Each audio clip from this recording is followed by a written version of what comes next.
আজ এই খবরের দিকে আমরা নজর রেখেছি। এই মুহূর্তের বড় খবর যে চাকরিহারাদের বড় অংশে আপাতত স্বস্তি। 31শে ডিসেম্বর পর্যন্ত চাকরিহারাদের একাংশের চাকরি যাদের টাকা ফেরত দিতে হবে না তাদের স্বস্তি। 31শে মের মধ্যে বিজ্ঞপ্তি জারির নির্দেশ প্রধান বিচারপতির। মৈত্রী রয়েছে নয়াদিল্লি থেকে। মৈত্রী, আগে 3 মাসের সময়সীমা বলা হয়েছিল, সেটা এখন স্পষ্ট করে দেওয়া হলো যে 31শে ডিসেম্বরের মধ্যে নিয়োগ প্রক্রিয়া শেষ করতে হবে এবং বিজ্ঞপ্তি জারি করতে হবে 31শে মের মধ্যে। 3 মাসের কথা যেটা উল্লেখ করা হয়েছিল সেটা যারা এর আগে ইন সার্ভিস থেকে যারা এসেছিলেন, যারা ইন সার্ভিস থেকে এসেছিলেন তাদের ক্ষেত্রে একটি সময়সীমা বেঁধে দেওয়া হয়েছিল, কিন্তু এবার যেটা একেবারে স্পষ্ট করে দেওয়া হলো রাজ্য বোর্ড এবং এসএসসির জন্য, সেটা হচ্ছে যে কবের মধ্যে বিজ্ঞপ্তি জারি করতে হবে এবং কবের মধ্যে নিয়োগ প্রক্রিয়া সম্পন্ন করতে হবে। দেখো, যখন এই নির্দেশ জারি হয়েছিল সেখানে কিছু কনফিউশন ছিল এবং সেই কথা কিন্তু আইনজীবীরা শুধু নয়, মুখ্যমন্ত্রী মমতা বন্দ্যোপাধ্যায় তিনি উল্লেখ করেছিলেন এবং এসএসসির তরফ থেকে উল্লেখ করা হয়েছিল। ফলে এবার একটা ক্লিয়ার কাট গাইডেন্স হলো এবং একই সঙ্গে পড়ুয়াদের কথা, অর্থাৎ যেখানে একাধিক স্কুলের তথ্য আমাদের সামনেও আসছিল যে একাধিক স্কুলের পাঠ্যক্রম শুরু হয়ে গিয়েছে, সেশন শুরু হয়ে গিয়েছে, ফলে সেখানে দাঁড়িয়ে তারা বিপাকে পড়বেন এবং উচ্চ মাধ্যমিকের পরীক্ষার খাতা দেখার বিষয়টি রয়েছে।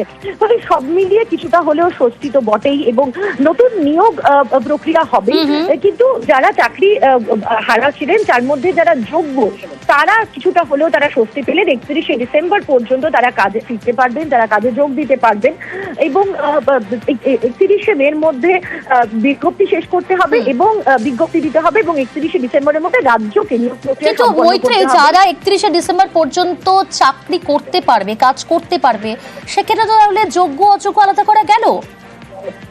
দেখো, এই প্রশ্নটাই কিন্তু এই মুহূর্তে সব থেকে বড় প্রশ্ন। তবে যেটা মনে করা হচ্ছে যে যেহেতু মধ্যশিক্ষা পর্ষদের তরফ থেকে উল্লেখ করা হয়েছিল যে যারা এখনো পর্যন্ত আইডেন্টিফাইড নয়, দেখো মূল যে জায়গাটি ছিল নিয়োগের ক্ষেত্রে, যেখানে একেবারে এসএসসি এবং বোর্ড বা রাজ্য কারোর তরফ থেকে খুব স্পষ্ট করে বলে দেওয়া সম্ভব হয়নি যে এর বাইরেও কেউ টেন্টেড থাকতে পারে কিনা, অর্থাৎ অযোগ্যদের আরো কেউ আছে কিনা, যে সংখ্যা সামনে এসেছিল তার বাইরেও কেউ আছে কিনা সেটা সুনিশ্চিত করে বলা সম্ভব হয়নি।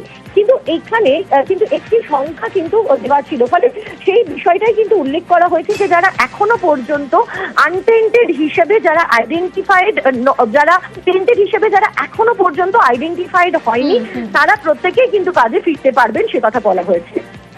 বেশ, এই নির্দেশ নিয়ে আইনজীবীরা কি বলছেন একবার শোনাই আপনাদের। 31 মে 2025 পর্যন্ত আপাতত ইন্টারিম স্টেজে উনি বললেন যে তারা স্কুলে যেতে পারবে, কিন্তু গ্রুপ বি এবং গ্রুপ সি এর যে শিক্ষক কর্মীর নিয়োগ প্রক্রিয়া ছিল সেই নিয়োগ প্রক্রিয়ায় যারা টেন্টেড বা নন টেন্টেড বলে ডিক্লেয়ার হচ্ছিল সেই ক্ষেত্রে হস্তক্ষেপ করেননি, কিন্তু 9, 10 এবং 11, 12 এর ক্ষেত্রে যে শিক্ষকরা ছিলেন যারা এখনো পর্যন্ত টেন্টেড বলে ডিক্লেয়ার হয়নি তারা স্কুলে যেতে পারবে। প্রধান বিচারপতি স্পেসিফিক্যালি বলেছে যে 31 মে 2025 এর মধ্যে অবশ্যই তাদেরকে ফেস সিলেকশন প্রসেসের যে নোটিশটি সেটি অবশ্যই পাবলিশ করতে হবে এবং যদি সে নোটিশটি পাবলিশ করতে ফেল করে তাহলে তাদের ওপর কস্ট ইম্পোজ করতে বাধ্য হবে।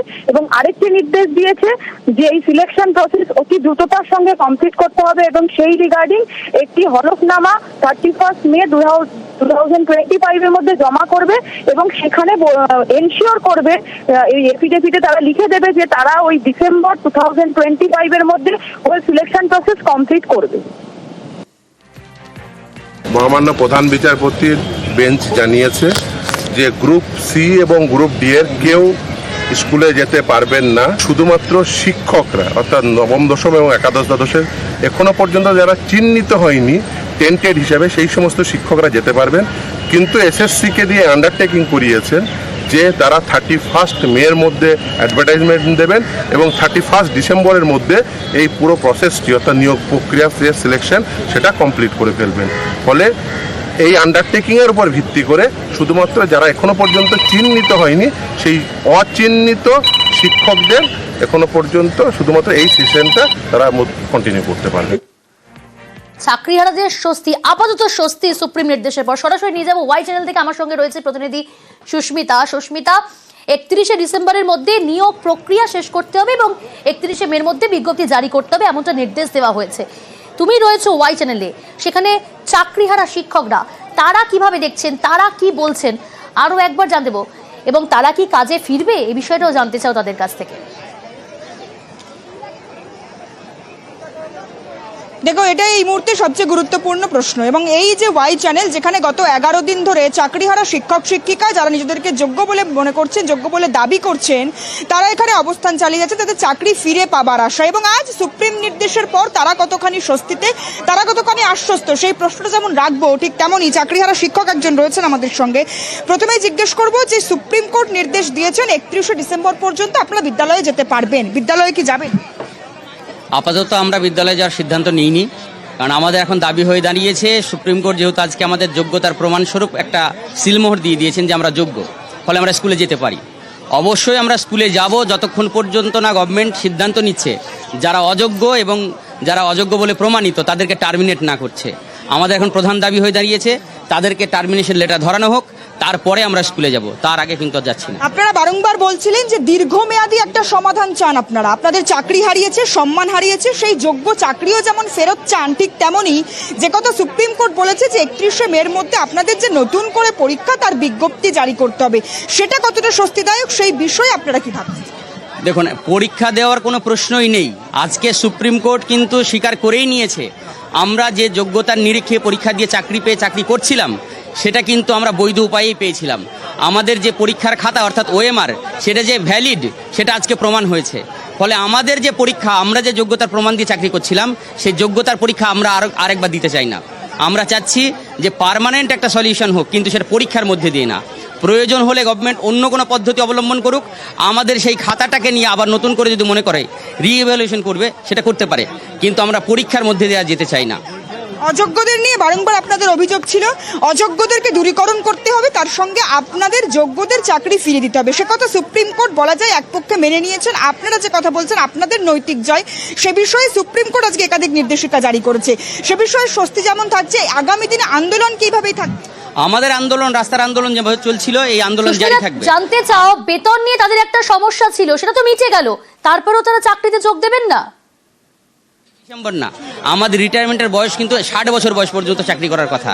সেখানে 31 ডিসেম্বর যদি আমাদের চাকরি শেষ হয়ে যায়, এই আশঙ্কা নিয়ে আমরা কখনোই স্বস্তি পাচ্ছি না। দেখুন, বেতন নিয়ে একটা সমস্যা আপনাদের ছিল, বারংবার আপনারা জানিয়েছিলেন। সেখানে বেতনের যে সমস্যা, সেই সমস্যা দূরীকরণ যে হলো সুপ্রিম নির্দেশে, সে কথা এক প্রকার স্পষ্ট। তারপরেও আপনারা বলছেন চাকরিতে ফিরবেন না, এই দোলাচল কেন? দোলাচলের কারণ এখনো পর্যন্ত গভর্নমেন্ট কিন্তু সিদ্ধান্ত নেয়নি, যারা অযোগ্য তাদের টার্মিনেট করেনি, যোগ্যদের কিন্তু এখনো বলেনি তোমরা স্কুলে ফিরে যাও।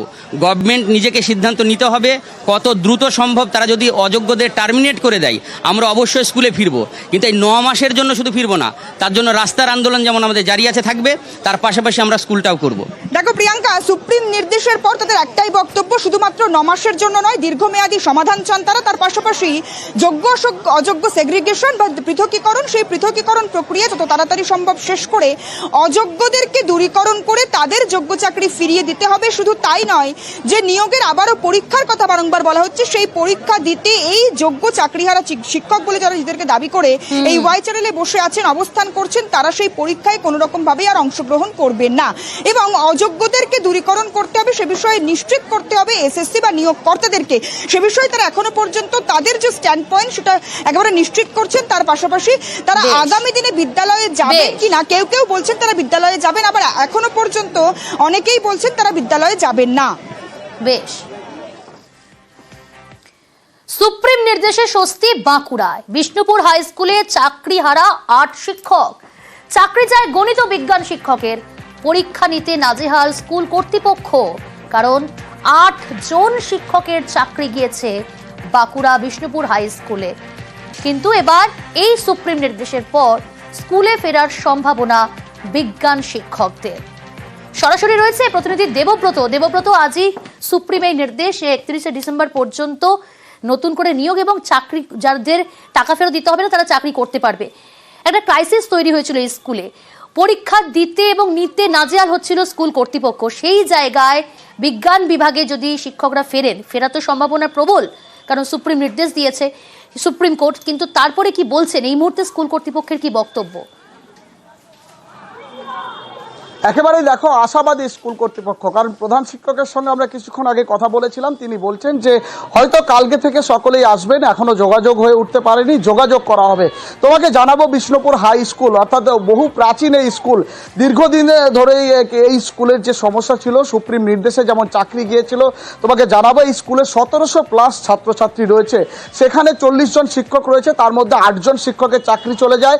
স্বাভাবিকভাবেই 32 জন শিক্ষক ইতিমধ্যেই ছিল, কিন্তু সবথেকে আশ্চর্যের বিষয় যে 11-12-এর যে বিজ্ঞান, কেমিস্ট্রি, নিউট্রিশন এই একাধিক বিষয়ের একজনও শিক্ষক থাকলো না, কারণ 2 জন করে শিক্ষক ছিল, তাদের চাকরি চলে যাওয়ায় রীতিমতো বিপাকে পড়েছিল স্কুল কর্তৃপক্ষ।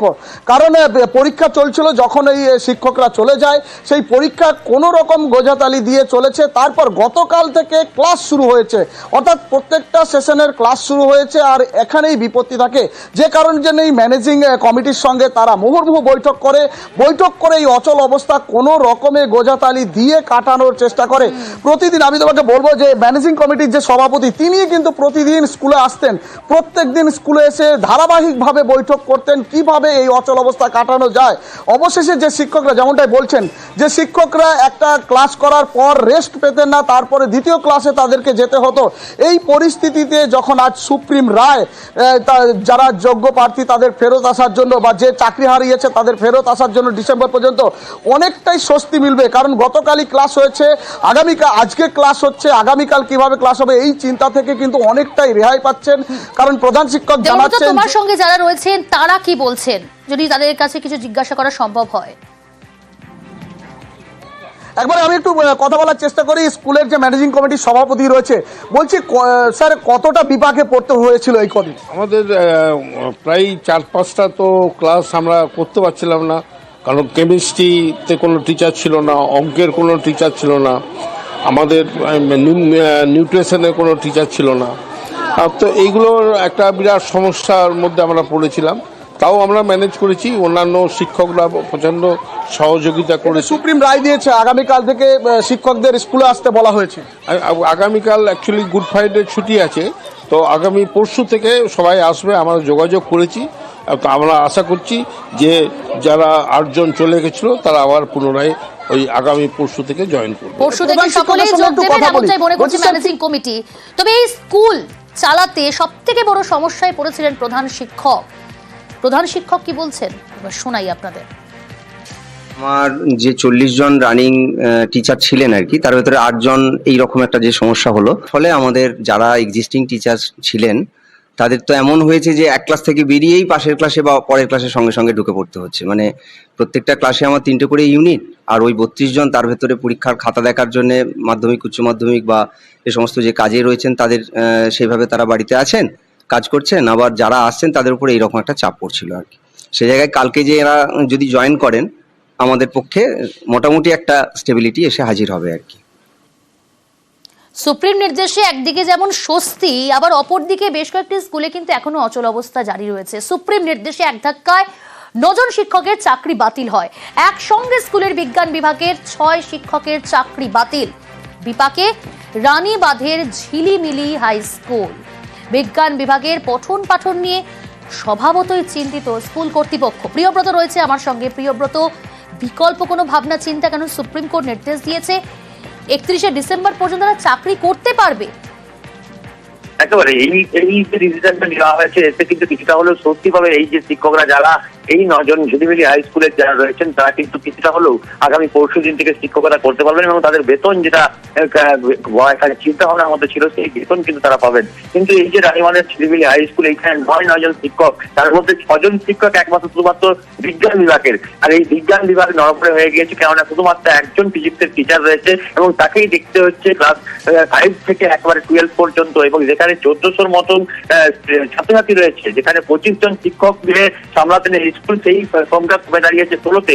এই 16 জন কিন্তু কোনোভাবেই বিজ্ঞান বিভাগের ক্লাস দিতে পারবেন না কেন? বিজ্ঞান বিভাগের ক্লাস দিতে হলে তাকে বিজ্ঞানের অন্তত স্নাতক হতে হবে। সেক্ষেত্রে তাকে একমাত্র একজন শিক্ষক রয়েছেন, সেই শিক্ষকই দিয়েই এই পুরো ক্লাসটা সামলাতে হচ্ছে এবং তাতেই কিন্তু বিভাগে পড়েছেন যেমন ছাত্রছাত্রীরা এবং তার পাশাপাশি সহশিক্ষক সহ প্রধান সহশিক্ষক। তারা দাবি করছেন অবিলম্বে রাজ্য সরকার সহ সুপ্রিম কোর্টের একটা ডিসিশন নেওয়া হোক এবং সেক্ষেত্রে যেন এই নজন যেভাবে বহাল প্রতিবিরতে কাজ করছিলেন তাদেরকে অন্তত আবার যদি পুনর্বিহার করা যায় বা কোনো একটা অ্যাল্টারনেটিভ ব্যবস্থা, যেটা কিন্তু আজকে সুপ্রিম কোর্টের রায় আবার নতুন করে আসার আলো দেখছে এই স্কুলের শিক্ষকরা। প্রিয়াঙ্কা, বেশ, অনেক সময় ক্লাস হচ্ছিল না অনেক স্যার, তখন আমরা অন্যান্য স্যারদেরকে জিজ্ঞাসা করে জানতে পারলাম যে তারা আর আসবে না। আমাদের অনেকটাই অসুবিধা হচ্ছে, যেহেতু সায়েন্সের আর কোনো স্যারেই নেই, ম্যাক্সিমাম একজনই স্যার আছেন ফিজিক্সের, যার পক্ষে সমস্ত ক্লাস নেওয়া সম্ভব নয়। কারণ আমরা যে পরীক্ষা দিয়েছি সেই খাতা দেখা হবে না, এবার আমাদের ক্লাস অনেকগুলো হবে না। খুব করুণ দশা, আমাদের পুরো সায়েন্স টিমটা উঠে গেছে। ছাত্রছাত্রীরা যেমন শিক্ষা থেকে বঞ্চিত হবে, এখন যা অবস্থা চলছে সেই অবস্থায় আর কোনোভাবে সায়েন্স পড়ানো যাবে না। সায়েন্স ডিপার্টমেন্ট সমস্ত টিচার যারা এসেছিল তাদের সবারই চাকরি চলে গেছে। এই মতাবস্থায় আমরা কিভাবে পড়াবো তার দিশা পাচ্ছি না। ওরা চলে যাওয়ার ফলে আমরা যে বিপর্যয়ের মুখে পড়েছি, এই পরিস্থিতি যদি সামাল দেওয়া না যায় তাহলে কিন্তু আগামী সেশন থেকে আমাদের এই সায়েন্স পঠন পাঠন পুরোপুরি বন্ধ করে দিতে হবে।